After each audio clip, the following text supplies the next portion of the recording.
గుంటూరు జిల్లా నల్లపాడు పిఎస్లోని వైసీపీ నేత అంబటి రాంబాబు ఉన్నారు. మధ్యాహ్నం ఆయనను మెజిస్ట్రేట్ ముందు హాజరుపరిచే అవకాశం ఉన్నట్టుగా తెలుస్తోంది.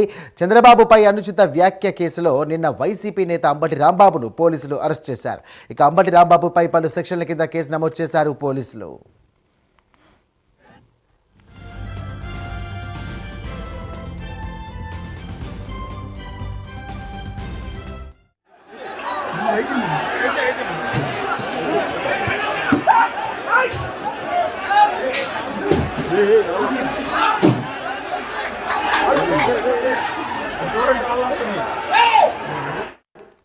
ఇదే అంశానికి సంబంధించి మరిన్ని డీటెయిల్స్ అందించడానికి మా కరెస్పాండెంట్ రవికృష్ణ సిద్ధంగా ఉన్నారు. రవికృష్ణ, చెప్పండి.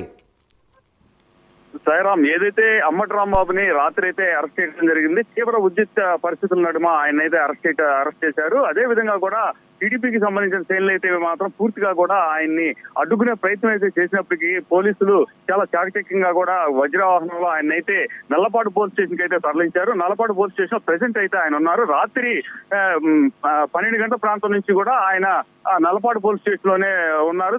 ఏదైతే ఈ కేసుకు సంబంధించిన వ్యవహారాలు ఏవైతే ఉన్నాయో వాటినన్నిటి కూడా పోలీసులు అయితే మాత్రం ప్రజెంట్ పేపర్ వర్క్ చేస్తున్నట్టు కూడా మనకు తెలుస్తున్నటువంటి సమాచారం. అదే విధంగా కూడా ప్రధానంగా ఇక్కడ అబ్జర్వ్ చేసినట్టయితే మాత్రం ఆయన మీద 2 సెక్షన్స్ లో కేసు నమోదైంది. ఒకటి, ఎవరైతే టీడీపీ జిల్లాకి సంబంధించిన ప్రెసిడెంట్ పిల్లి మాణిక్యరావు ఉన్నారో ఆయన ఇచ్చినటువంటి ఫిర్యాదు ఆధారంగా ఒకటి, అదే విధంగా కూడా మరొకటి పోలీసులు రెస్పాండ్ తీసుకున్నటువంటి మరొక కేసు, మొత్తం 2 కేసులు నమోదైనవి. ఈ రోజు మధ్యాహ్నం తర్వాతే ఆయన్ని కోర్టులో ప్రవేశపెట్టేటువంటి అవకాశం అయితే ఉంటుంది. థాంక్యూ రవికృష్ణ.